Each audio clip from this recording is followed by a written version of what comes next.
So thanks very much for asking me to present. And this is a paper that is co-authored with Martin Shu, who's an advanced graduate student at Boston University.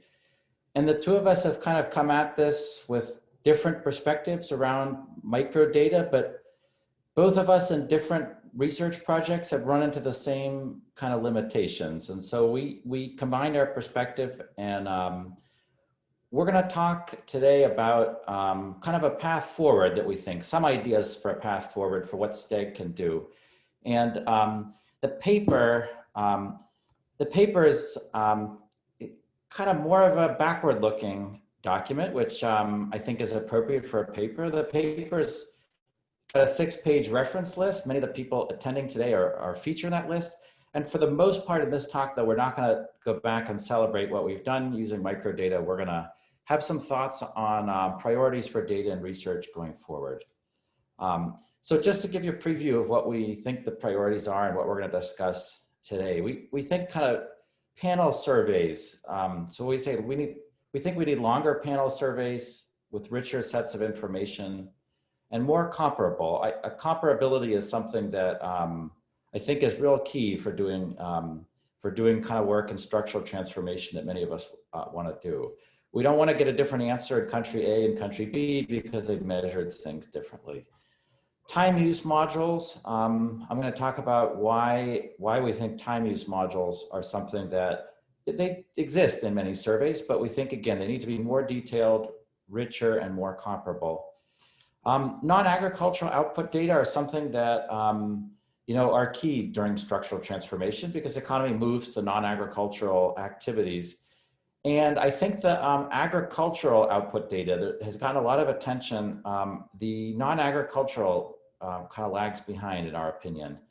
Assets are something, I mean, these are hard in any survey, but the microdata that we get on assets are something that we can improve too. I throw in business capital data, and there's been some recent papers like Lisa Keller's paper with Julieta Caunedo that leverages really detailed value data. And I think be great to get kind of unique data sets like the kind they have, but in the meantime, we can just do more in our standard household and firm surveys. The last bit, in a paper about microdata, it's hard to just ignore the explosion of experimental microdata that's happened in development. That's really the main part of development if you look at pages published. So we're going to argue we need structural models to help interpret these data. That's what STEG can contribute as opposed to kind of more experiments. Okay, so panel surveys. Let me just give one example that's a bit backward looking, that's trying to think about what panel surveys can do for us, what they have done for us. So I don't think I have to twist many arms in this audience to convince you that structural transformation often involves switching sectors. It's almost defined to be switching sectors. If you take a broad view, you say, well, there's subsistence agriculture, and then there's modern agriculture. I guess that's a sectoral switch. Moving out of subsistence agriculture, what we think of as the heart of structural transformation, particularly at the real low income levels. Cross-sectional data, like including my paper with Doug and Mike Waugh and Maggie's paper with Danny Roderick, many others I could cite here, seem to suggest big gains. This is a theme that's gone way back in the development literature. I could cite many other papers here. Panel data, though, is something that painted a more nuanced picture. And this is something that I think in the last few years, microdata helped us understand. So this is a graph that we put together that plots in a select set of countries for which we think these comparisons can be made, the rural-urban gap in log points. Some of these are consumption, some of these are wage. We've labeled them. This particular graph only has one in wages. And then the consumption gains from making a rural to urban move. Now, this is not the same as moving out of agriculture, but when we did the moving out of agriculture, there were fewer examples. So here you see countries that have very large gaps have much more modest gains. There's standard errors around these, which I could have plotted, which bring this even more into question. But basically the lesson has been the gains from moving are not as big as the cross-sectional gap suggests there must be some sorting going on. There must be some compensating differentials or at least costs of moving going on. This is something panel data has helped with, but you know, it would be nice to have more dots on this graph, and it would be nice to have enough pieces of evidence so that we could actually try to understand why some of the moves result in big gains in consumption income and why others don't. The surveys, many of us, and I guess not all of us, have used to try to address these questions are the living standards measurement surveys. So this graph shows kind of by decade, going back to the 80s when the LSMS surveys were first put into, first came into existence, how many surveys came online. The 90s were mostly cross-sectional surveys. That's the gray. The orange one are the panel components. And in the 2000s, the naughties, if you will, there was panel components that came into play into many countries. That's a very welcome development. The teens continued that. And still though, if you look at this, you know, of all the development countries out there, only 20 had some panel component. And then if you look at the fine print, many of these panels are not representative or small enough samples so that it would be hard pressed to really cut the data in a fine way to try to think about structural transformation. There's other things besides the living standards measurement surveys. I'm going to highlight this paper by Kevin Donovan, Will Liu, and Todd Schoellman that kind of, we think of this as the paper that kind of turns nothing into something, like this chickpea flour illustration into samosas. So they kind of said, hey, there's labor market surveys. And I always thought of labor market surveys as cross-sectional surveys. But in fact, many of them have a short rotating panel. You know, they'll catch somebody twice so that they know whether they switch jobs, for example. And through kind of hard work and a chutzpah, they managed to finagle 42 different panel surveys with 550 years, 67 million matched observations. So I think of this as like, you know, if you thought the LSMS was all the panel data you'd be able to get in, you know, this paper really moved my priors on how much panel data was out there. On the other hand, it's a short panel component for many individuals. And one of the things that the recent LSMS surveys have as an advantage is they have a tracking component. And so the tracking component will actually follow individuals over time, as many of us know. And the tracking component really allows you to say, when individuals make a move across sector and space, what's happening to their you know, consumption and hours worked and other variables. And I don't know how much of a tracking component there is in here. Most labor surveys go to a household, and so that if somebody moves residences, you may not get them the next time, and you may lose valuable information about structural transformation. Mostly these are middle income and rich countries. There's I think no countries in their survey from Africa. So for many of the structural transformation questions we're interested in, these panel surveys may not be the right ones for us. There's another point too, which Martin and I, you know, are aware of, and many of you are too, but we want to highlight it here, that the gains from making a move out of subsistence agriculture, that what we think of as structural transformation, that may not actually realize in, you know, in just a couple of years. This may actually take a very long time. And there's a literature that I would describe as an urban economics literature that's made this point from many times, going back to Glazer and Mare in the US, where they say most of the gains from most of the urban rural simple cross-sectional gap comes from kind of opportunities, or the kind of the experience term, rather than the kind of the simple level shift up. This De La Roca and Puga use administrative data from Spain. There's also this Heiss and Porzio paper that makes a related point, but so I think this long-term gains are something that a long-term panel would be useful for, and a short-term panel might not. Another example that I think is more broadly than just, you know, whether somebody moves out of agriculture is we think about what might actually get them out. So electricity is something we think of as being related to growth and modernization. I mean, it's hard to imagine we're going to have rich countries that used to be poor, but oh, by the way, they don't actually have any electricity. It seems just kind of impossible to imagine. And yet, if you look at the literature on electrification, there's pretty modest short-run impacts.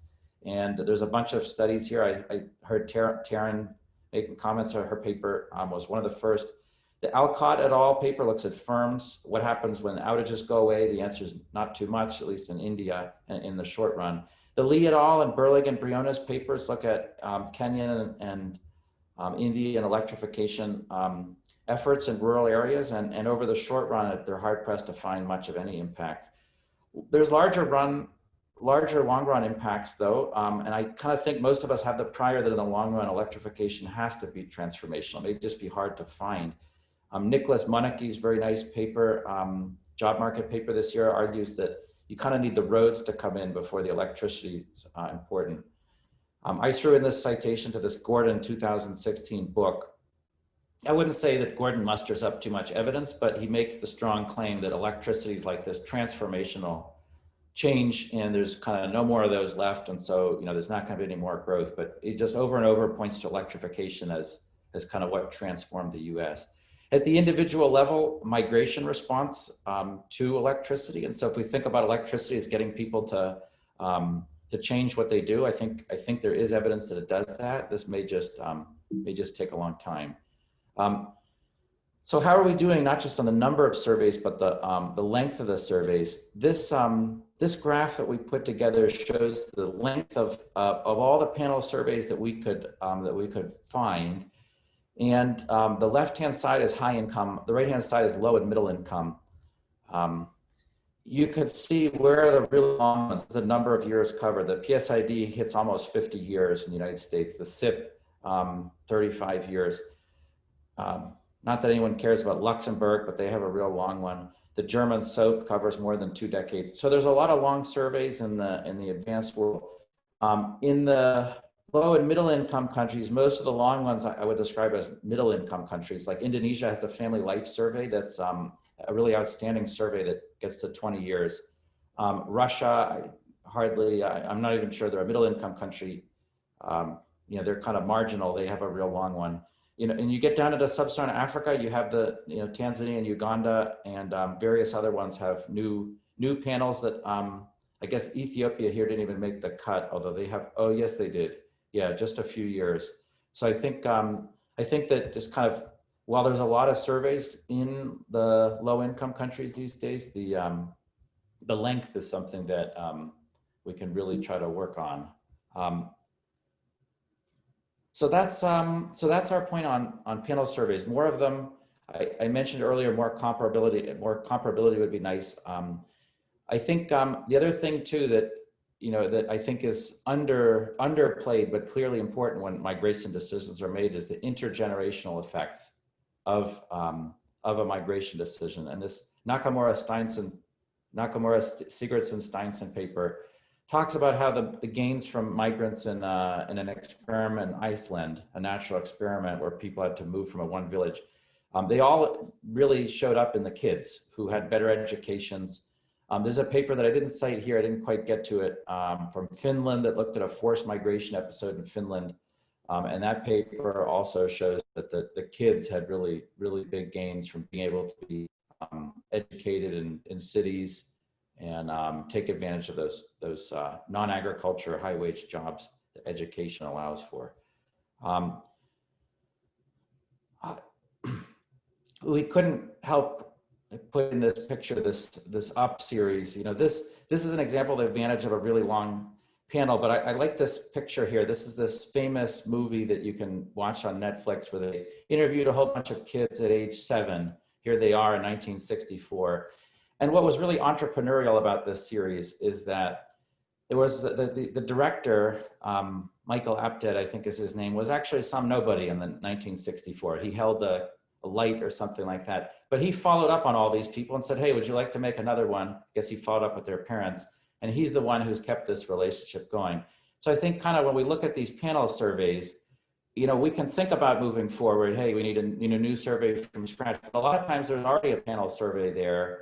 Or there's I should say, not a panel survey, but a cross-section where you have information on the people and you can kind of, by going back to the same people, you can already start by having a few years already behind you. I think that's one of the ways, other than just waiting 40 years, we can get 40-year panels sooner. Time use surveys. time use surveys are valuable or could be valuable for so many things in structural transformation. Kind of one of the things that came up more yesterday, I think, than today was the sector occupational measures of hours worked. I find it hard to think about productivity or wages when we really don't have good measures of hours. When I think about structural transformation, I think about movements from home production into market work. That's true for females entering the labor force. A lot of time, a lot of home production. It's not clear how much less home production they have once they go into the labor force. Subsistence self-employment is like what we think we want to move away from. Market labor supply is what most labor ends up being used. All the labor inputs are kind of market labor, almost all of them in advanced economies. And the kind of changes in time use, if we had panel data, we'd have much better information about how that went, how much this is reductions in leisure really as we're moving out. I don't think any of us think that it's good to just raise GDP, period. You want to raise utility. And I think we just know very little still about how this time use changes during the process of structural transformation. Notwithstanding the great work by Bridgman, Dernicker, and Herendorf, and my own paper, there's just very little from the lowest income countries. And there's really a minimal time dimension where you're looking at individuals and how their time use changes over structural transformation periods or not. There's very little on that. There's reasons to think that these time use patterns may very well be important. So this is a graph from my paper. I couldn't quite get the source on here. This is my paper with Nicola and Alex. And this is hours worked by sector. And the red dots or the red triangles are agriculture, and the blue is manufacturing, and the black is services. So one of the things you see real clearly here is that hours worked, these are Tanzania, Uganda, and I forgot the third, possibly Malawi, much lower than hours worked in the manufacturing and service sectors, to the extent that people are moving out and their wages are rising, but their hours are rising too. This is something that would offset the kind of consumption gains. There's also issues about how valuable leisure is when you're a subsistence farmer. I think time use data can help answer those too. One of the things that I've seen graphs like this very rarely. This is a graphic that appeared in Francis and Ramey's excellent AJ macro paper. This is from the American Time Use Survey, if I'm not mistaken. It's definitely from the US.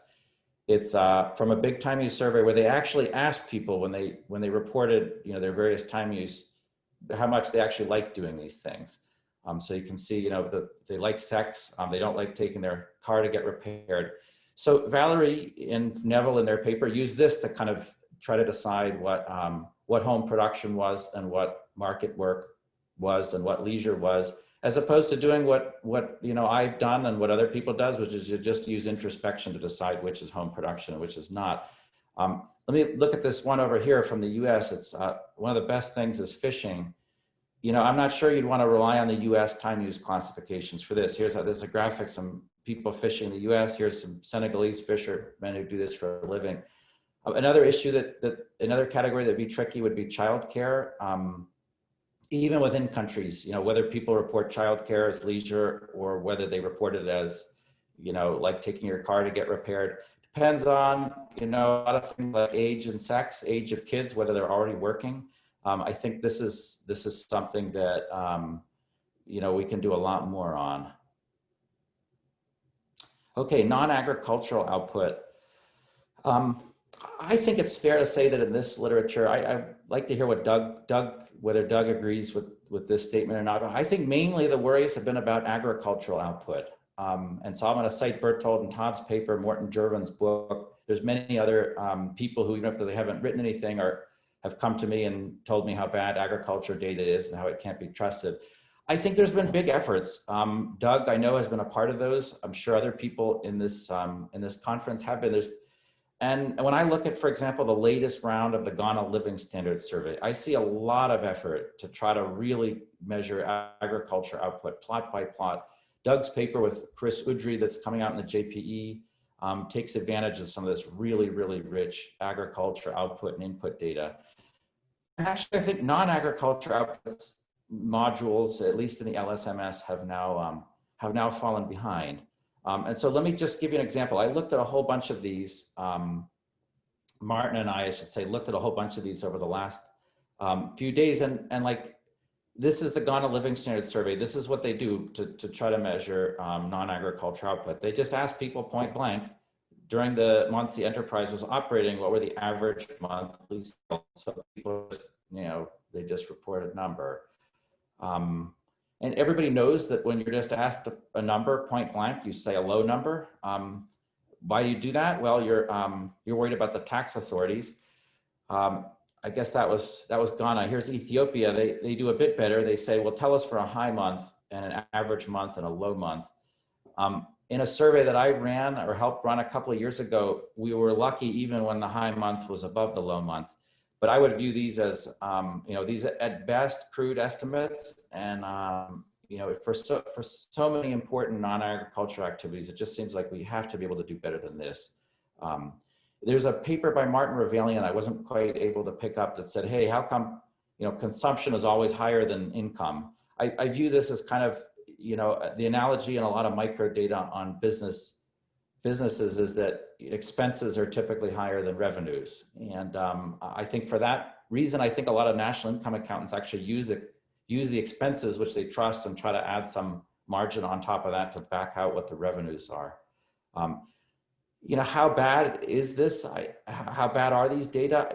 Hurley and Pugsley have this real clever paper where they say, well, let's assume that self-employed businesses in the US actually underreport their consumption.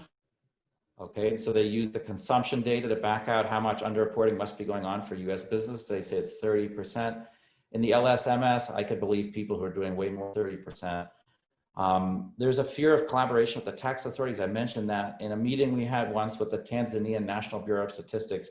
They actually told me that they would collaborate with the tax collectors, to the extent that these things can be totally separated, which I don't know if that's easy to do. That's what we want. We don't want collaborations because the data then are going to be even worse than they are.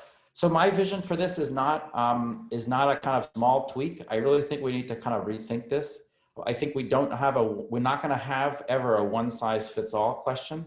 I think we need separate survey modules for like traders who, I noticed Joe in Alessandro's talk was saying how important inventory investments are.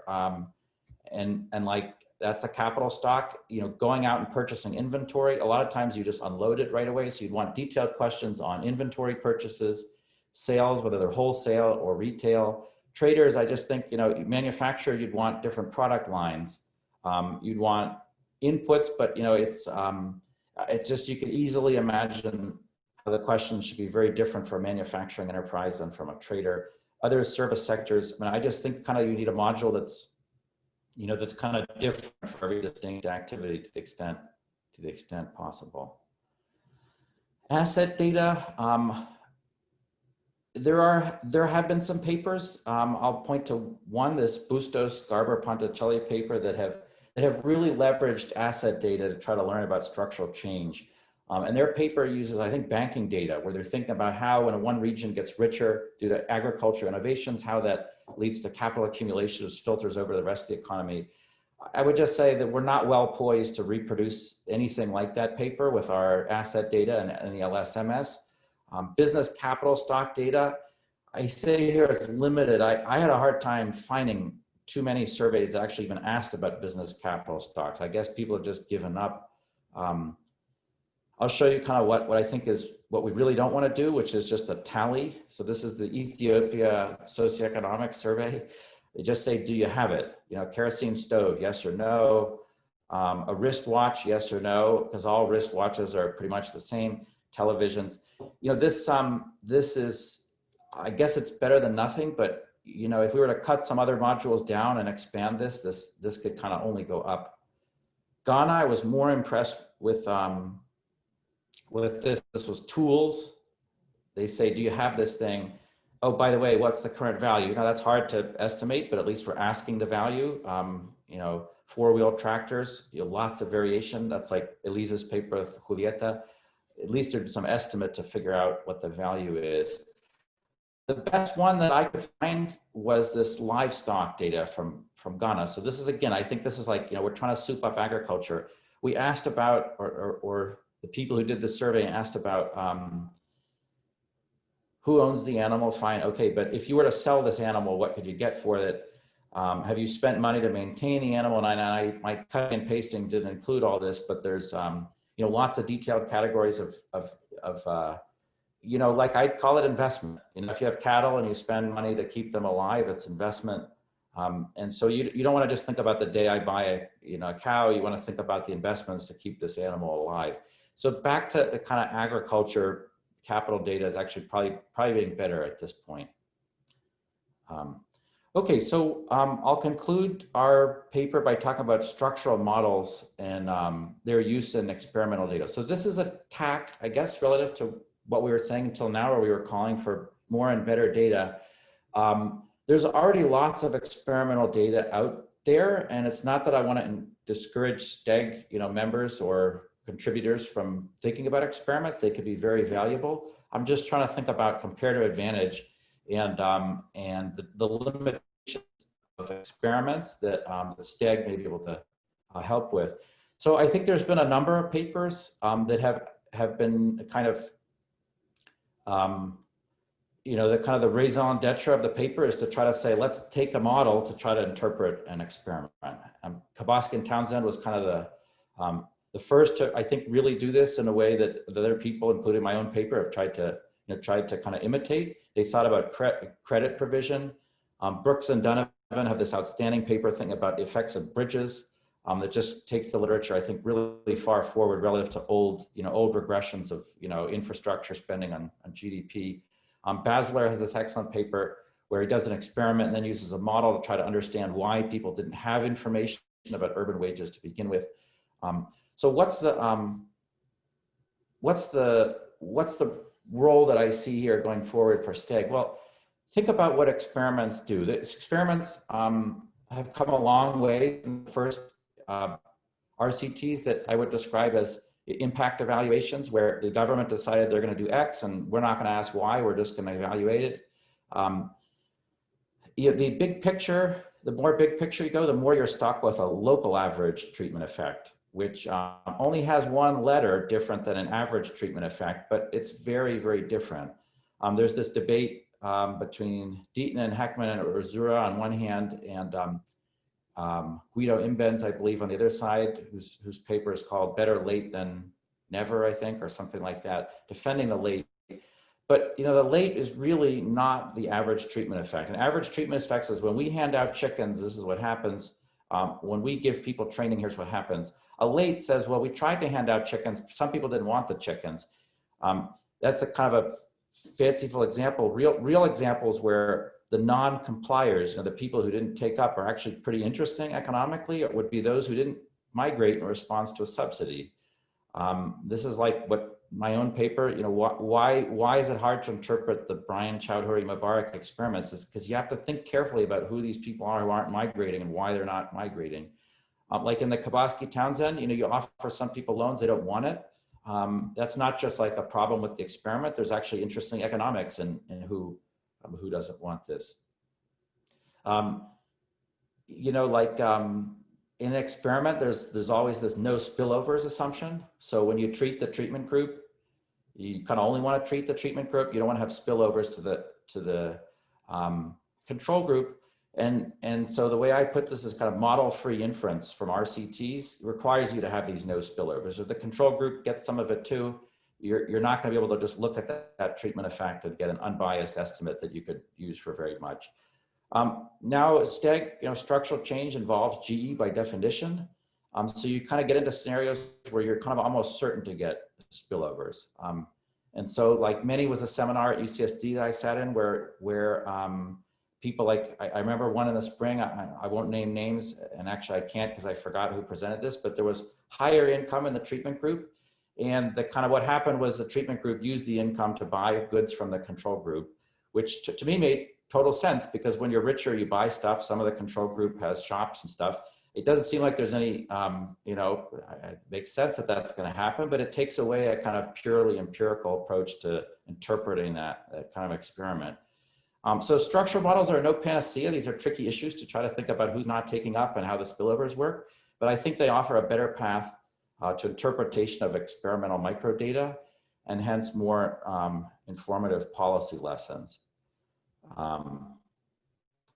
So that's the summary. I've tried to be brief. The paper that is not done actually, but it'll be done soon, is not brief at all. Martin and I have gone on and been very long-winded. The summary, though, in short, is that we think microdata has proven very useful in learning about structural change. We think improving the quality of microdata is going to help foster future work. Some of the prime candidates we see are the number and frequencies of panel surveys. If we can be like Michael Apted and go back in time, start in the past, and add on to the extent that's possible, that would help us get there faster. I think there could be big pushes in time use and non-agricultural outputs. I think that's something that we have to devote more time to. I'll just throw this out there, and you know, this is not in our paper, but this is just a thought that occurred to me as I was preparing the slides this morning. We're going to have more and more, you know, modules and more. Eventually, you can't survey people for like 12 hours. So we have to have a serious conversation about what maybe could be spun off the LSMS surveys, or if we're interested in doing new kinds of surveys, what types of modules we could shorten or spin off. And one candidate may be the health module. It may be time to kind of say that the health module is something that could be done separately, and that would free up some time maybe to do some better output and time use and labor input modules. In terms of experimental microdata, our recommendation is that STEG can focus on structural models and using them to help interpret experimental data that may have already been collected, rather than becoming a JPAL competitor where we're doing you know, kind of nothing but or mostly experiments here. I doubt that was Doug and Joe's plan, but anyways, this paper is supposed to be a pathfinding paper, so I'm going to put it down, and Martin and I are going to put down in writing that that's what we also think would be the best path forward. So okay, so I'm going to stop sharing so I can bring up the faces again, which I haven't seen at all during the talk. Okay, so I noticed there was a bunch of chat comments. Robert, shall I just go through those, or do you want to read some of those? What's the best strategy? Yeah, so more generally, I suggest we collect questions and comments. So briefly mention Hagen's one that he suggested that task measurement could be something that could be put on the list. So what do people do in their occupations rather than just focusing on work versus other uses of time. Mm-hmm. But I'm sure there's many others who would like have something to add, to say to this very extensive overview.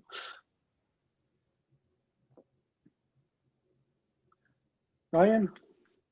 Hi, David. First of all, thank you for an interesting presentation. I just had a question. So you and several other scholars talk about the importance of structural change as a driver of economic growth in poor countries. Although I find that discussions typically about agriculture as a whole, so you relocate from agriculture to non-agriculture. Given that you'll be looking at microdata, do you think there's scope also for structural change within agriculture? So from subsistence agriculture to modern agriculture, and will you be looking at this? Okay, Benjamin? Oh, so I should... yeah, okay. So I suggest we collect a couple of things. So the first one was on task. Here it's about subsistence versus modern. Yep. Hi. So I noticed that all of the approaches that you talk about for data are sort of traditional survey instruments. And I know this is more of a kind of first world approach, but one of the things that we're pushing a lot at BEA is, depending on how you want to call it, big data, administrative records, data exhaust, which is my favorite term, where, I mean, obviously there's some reasons why that's maybe not a first order thing in a poor country context where a lot of this stuff is electronic, but those approaches get away help you with some of the fatigue at taking all these surveys, and also people don't often trust the government or someone who looks like the government. So for those types of data collections, you actually have an advantage over the government. I mean, the tax, collaborating with tax authorities and things like that is where you don't trust the government. I mean, that's even a first world issue. And I can imagine in that context, it's even worse. So being a private collector can be a big advantage in that space. Yeah, and I think you could add a broader range of non-traditional data collection. So there's the web scraping, the satellites, and so on. Can I ask a follow-up question to that? Sure, Maggie. I was going to send you an email, David, but if you can answer now, that'd be great. So I've worked a lot with the National Bureau of Statistics in Tanzania, and I don't understand what you're talking about. I mean, they may use Tanzania Revenue Authority's lists of firms and so forth, but what exactly did you mean by collaborating with the tax authorities? Okay. Who else?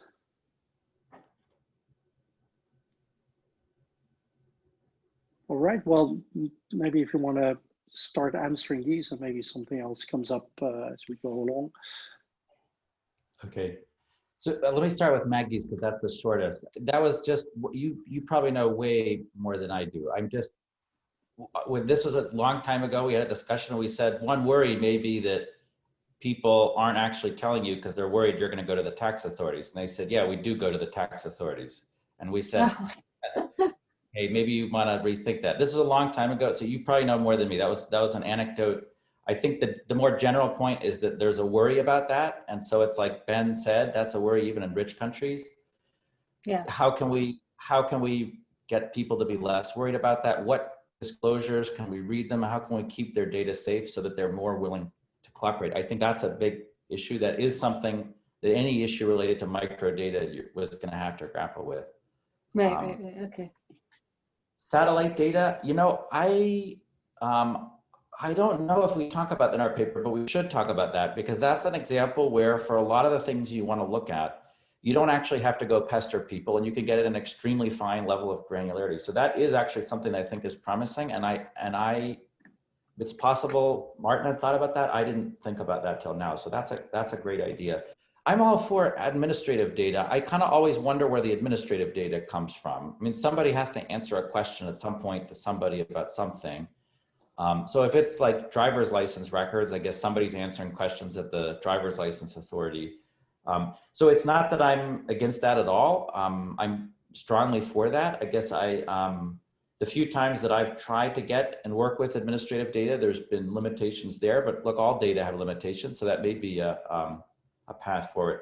So that what I thought you were going to say, I don't know why I thought you were going to say this. I thought you were going to say online surveys, which I don't know. I've been trying to push, and I think for certain issues, they're really useful because they're very, very cheap. You can get very quick, and you're not going to get real, there's certain questions you'd never ask in an online survey, but you're confined to literate urban people. And for high frequency stuff, like how people are responding to COVID, in my experience, that's been an outstanding way of getting data. But yeah, structural transformation online surveys, I doubt that it's going to be super useful. Okay, so let's see, Ryan's question, structural transformation within agriculture. Absolutely.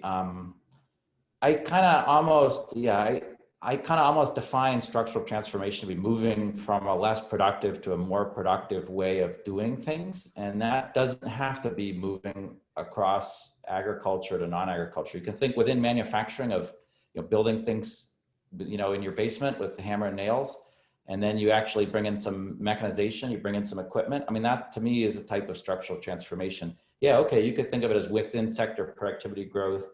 But I think of that as that could be transformative.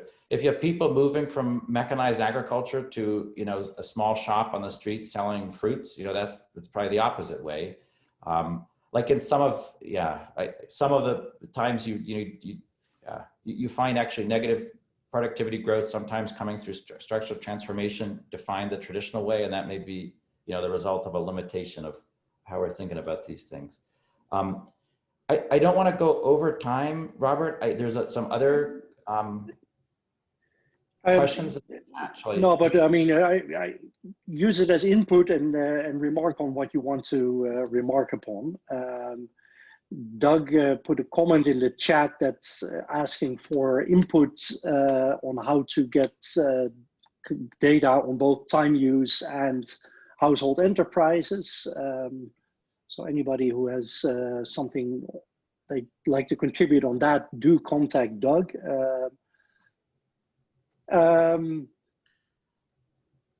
And I think we have covered a very large amount of ground in these past 2 days. So let me take this opportunity again, also on behalf of APOS as the co-organizer, to thank all speakers for their excellent presentations, to thank all participants